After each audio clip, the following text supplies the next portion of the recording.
Okay, 279 one word section അല്ലെങ്കിൽ 1 mark സെക്ഷനിലേക്ക് നമ്മൾ കടന്നു വരികയാണ്. Okay, it is the presence of the intravertebral disc that enables us to be involved in activities like bending and straightening up. നമ്മളിവിടെ പറഞ്ഞിരിക്കുന്നത് എന്താണ്? It is the presence of the intravertebral disc, അതായത് intravertebral ഡിസ്കിൻ്റെ സാന്നിധ്യമാണ് enables നമ്മളെ കൊണ്ട് സാധ്യമാക്കി തീർക്കുന്നത്. എന്താണ് അനേബിൾസ് നമുക്ക് സാധ്യമാക്കി തീർക്കുന്നത്? ഇൻവോൾവ്ഡ് ഇൻ ആക്ടിവിറ്റീസ്, അതായത് ഉൾപ്പെടുത്തുക അല്ലെങ്കിൽ ചെയ്യുവാൻ സാധ്യമാക്കുന്നത് ആക്ടിവിറ്റീസ് പ്രവർത്തനങ്ങൾ like bending and straightening up, അതായത് നേരെ നിൽക്കുന്നതിനും, അതായത് നമ്മളുടെ ശരീരം നേരെ നിൽക്കുന്നതിനും അതുപോലെ തന്നെ കുനിയുന്നതിനും നിവരുന്നതിനും ഒക്കെയുള്ള പ്രവൃത്തി, അങ്ങനെയുള്ള പ്രവൃത്തികളിൽ നമ്മളെ പര്യാപ്തമാക്കുന്നത് ഇൻട്രാവെർട്ടിബിളിൻ്റെ സാന്നിധ്യമാണ്. അപ്പം നമ്മളെ കുനിയാനും നിവരാനും ഒക്കെ സഹായിക്കുന്നത് എന്താണ് എന്ന് ചോദിച്ചാൽ, വാട്ട് ഹെൽപ്സ് എന്ന് ചോദിച്ചാൽ, it is the presence of the intravertebral disc എന്ന് നമ്മൾ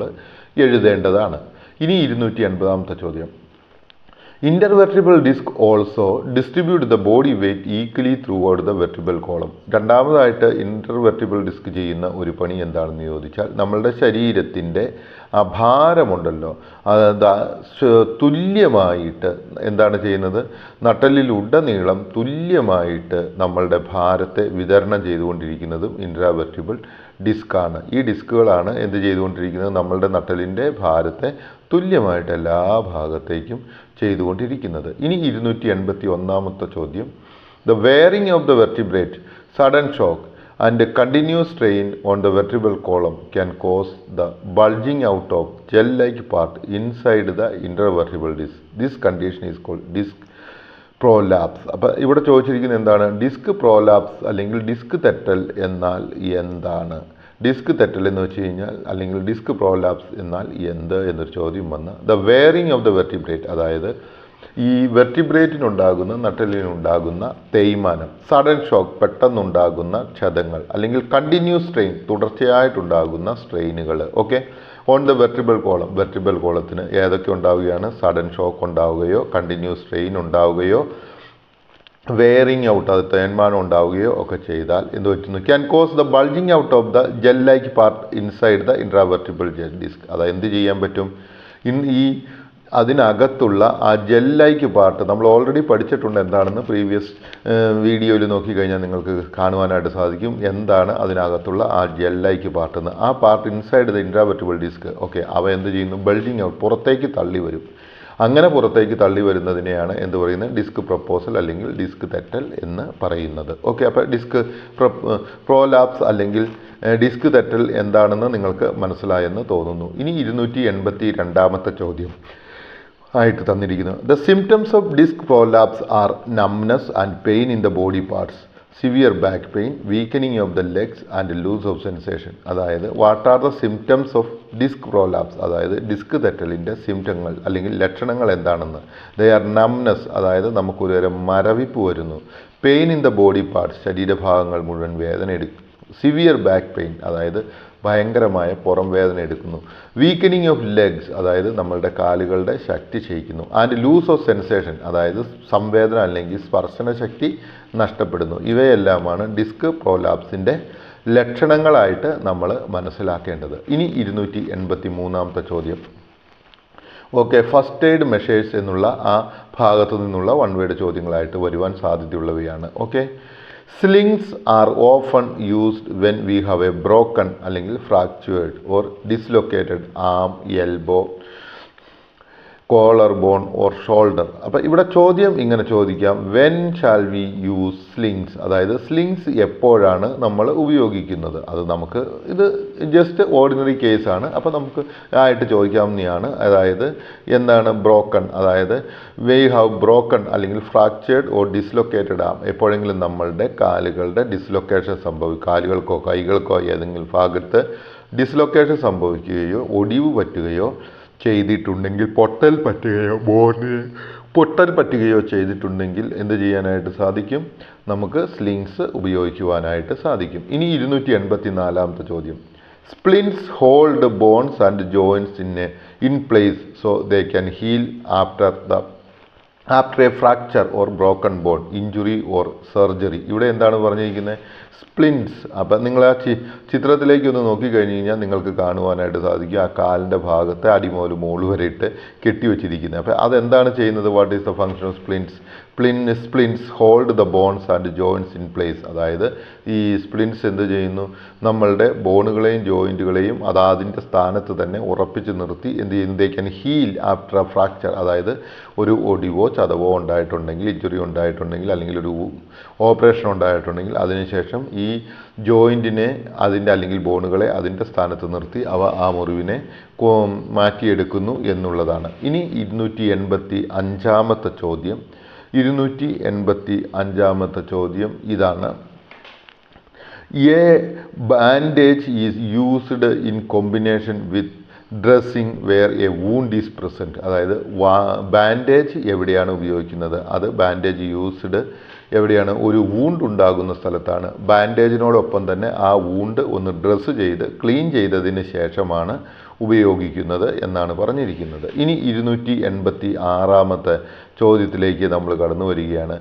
x-ray technology has been widely used for the accurate detection of fracture, dislocation, tumours and other bone damages. അതായത് നമ്മളോട് ചോദിക്കുകയാണ് what are the purposes for which x ray technology is used. അതായത് എന്തെല്ലാം കാര്യങ്ങൾക്ക് x-ray technology ഉപയോഗിച്ചിട്ടുണ്ട് എന്നുള്ളതാണ് ചോദ്യം. അപ്പോൾ നമുക്ക് എഴുതാം.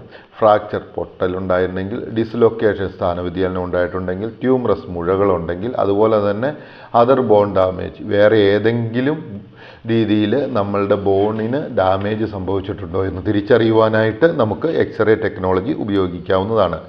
ഇനി 287. The latest technique for diagnosis are ultrasound scanning. അതായത് ഏറ്റവും പുതിയതായിട്ടുള്ള രോഗത്തെ തിരിച്ചറിയുവാനുള്ള ടെക്നോളജികളാണ് പറയുന്നത്. ഒന്ന് ultrasound scanning, magnetic response imaging. അതായത് MRI സ്കാനിങ് അല്ലെങ്കിൽ മാഗ്നറ്റിക് റെസ്പോൺസ് ഇമേജിനിങ്. അതായത് ഒരു കാന്തിക വലയത്തിൻ്റെ പ്രതിപ്രവർത്തനത്തിൻ്റെ ഫലമായിട്ട് നമ്മളതിനെ കണ്ടെത്തുന്നത്, രോഗത്തെ കണ്ടെത്തുന്നു. ആൻഡ് കമ്പ്യൂട്ടർ ടെക്നോളജി അല്ലെങ്കിൽ CT സ്കാൻ. അതായത് CT സ്കാൻ അല്ലെങ്കിൽ കമ്പ്യൂട്ടർ ടെക്നോളജി. ഇതിൻ്റെയൊക്കെ ചിലപ്പോൾ നമുക്ക് അബ്രിവേഷൻ എഴുതാൻ പറഞ്ഞു വേണമെങ്കിൽ MRI എന്ന് വെച്ച് കഴിഞ്ഞാൽ എന്താണെന്ന് അബ്രിവേഷൻ എന്ന് ചോദിക്കാം, CT സ്കാൻ എന്ന് വെച്ച് കഴിഞ്ഞാൽ എന്താണെന്ന് ചോദിക്കാം, UT സ്കാൻ എന്താണെന്ന് ചോദിക്കാം. ഓക്കെ, അപ്പോൾ ഇതെന്താണെന്ന് വേണമെങ്കിലും അബ്രിവേഷനായിട്ട് ചോദിക്കാം. അപ്പോൾ what are the latest technology എന്ന് ചോദിച്ചാലും നമുക്ക് എഴുതാവുന്നതാണ്. ഇനി 288-ാമത്തെ ചോദ്യം. X ray technology, ultrasound scanning, magnetic resonance imaging and computer tomography CT scan are in medical science are known as medical imaging technology. അപ്പോൾ നമ്മളോട് ചോദിക്കുകയാണ് what are a medical imaging technology. എന്താണ് മെഡിക്കൽ ഇമേജിംഗ് ടെക്നോളജി എന്ന് ചോദിച്ചാൽ നമുക്ക് പറയാം x ray technology, ultrasound scanning, magnetic resonance imaging and computer tomography. Okay, ഇവയെല്ലാം എന്താണ്? മെഡിക്കൽ സയൻസിൽ വിളിക്കപ്പെടുന്ന പേരാണ് ഇമേജിംഗ് ടെക്നോളജി. ഓക്കെ, ഇത്രയും നിങ്ങൾക്ക് മനസ്സിലായെന്ന് തോന്നുന്നു. അപ്പോൾ CT സ്കാൻ എന്ന് വെച്ച് കഴിഞ്ഞാൽ എന്താണ്? കമ്പ്യൂട്ടർ ടോമോഗ്രാഫി എന്നുള്ളതാണെന്ന് നിങ്ങൾ പ്രത്യേകമായിട്ട് ഓർത്തിരിക്കണമെന്ന് സ്നേഹത്തോടെ ഓർമ്മിപ്പിക്കുന്നു. ഇനി 289-ാമത്തെ ഇതായിട്ട് തന്നിരിക്കുന്നതാണ്. Study on the framework of organisms gives several evidence for the scientific concept that all living beings are evolved sequentially. എന്താണ് പറഞ്ഞിരിക്കുന്നത്?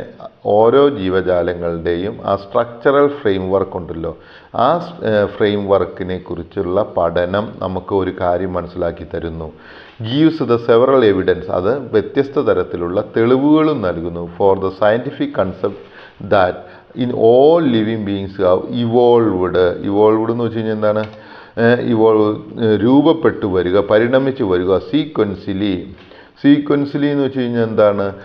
തുടർച്ചയായി അല്ലെങ്കിൽ ഒന്നിന് പുറകെ ഒന്നൊന്നായിട്ട് ഇവോൾവ് ചെയ്യുന്നു അല്ലെങ്കിൽ പരിണമിച്ചുണ്ടായി എന്നുള്ളതിനെ ഒരു തെളിവായിട്ട് നൽകുന്നു. So what gives proof for all living beings have evolved sequentially. എന്താണ്? എല്ലാ ജീവജാലങ്ങളും പരിണാമത്തിലൂടെ ഉണ്ടായതാണ്, തുടർച്ചയായ പരിണാമത്തിലൂടെ ഉണ്ടായതാണെന്ന് നമുക്ക് തരുന്ന ഒരു തെളിവെന്ന് വെച്ചാൽ നമുക്കിങ്ങനെ എഴുതാം. Study on the frame work of the organisms, അതായത് ജീവജാലങ്ങളുടെ ആ ഫ്രെയിം വർക്ക്, അതായത് അസ്ഥികൂടങ്ങൾ എന്ത് ചെയ്യുന്നു? ഗീവ്സ് സെവറൽ എവിഡൻസ്, നമുക്ക് വ്യത്യസ്ത തരമായ തെളിവുകൾ തരുന്നു. ഫോർ ദ സയൻറ്റിഫിക് കൺസെപ്റ്റ്, അതായത് ശാസ്ത്രീയമായ ആ കൺസെപ്റ്റ് ഏതാണ്? എല്ലാ ജീവജാലങ്ങളും പരിണാമത്തിലൂടെ തുടർച്ചയായ പരിണാമത്തിലൂടെ ഉണ്ടായതാണ് എന്ന്. ഇനി 290ാമത്തെ ചോദ്യമാണ്. Hydroskeleton helps the movements of organisms like jellyfish, earthworm etcetera. Hydroskeleton അതായത് ജലം കൊണ്ട് ഉണ്ടാക്കപ്പെട്ടിരിക്കുന്ന സ്കെൽട്ടൻ. ചില ജീവജാലങ്ങളുടെ സ്കെൽട്ടൻ എന്ന് പറയുന്നത് പ്രത്യേക തരത്തിൽ ചില ചെയിമ്പേഴ്സ് ശരീരത്തിലുണ്ട്. ആ ചെയിമ്പേഴ്സിൽ ജലം നിറഞ്ഞാണ് അവയുടെ ഒരു സ്കെൽട്ടൻ രൂപപ്പെടുന്നത്. അപ്പം hydroskeleton helps the movement of organisms like jellyfish and earthworms. അപ്പം ജെല്ലി ഫിഷിലും എർത്ത് വേമിലും കാണപ്പെടുന്ന സ്കെൽട്ടൻ ഏതാണ് എന്ന് ചോദിച്ചാൽ നമുക്ക് പറയാം ഹൈഡ്രോസ്കെൽട്ടൻ ആണ് എന്ന് നമുക്ക് പറയാവുന്നതാണ്. ഓക്കെ, സോ ഐ സപ്പോസ് ഇത്രയും പാഠഭാഗം നിങ്ങൾക്ക് മനസ്സിലായെന്ന് തോന്നുന്നു. ഇനി നമ്മൾ അടുത്ത വീഡിയോയിലേക്ക് പോകുന്നതായിരിക്കും.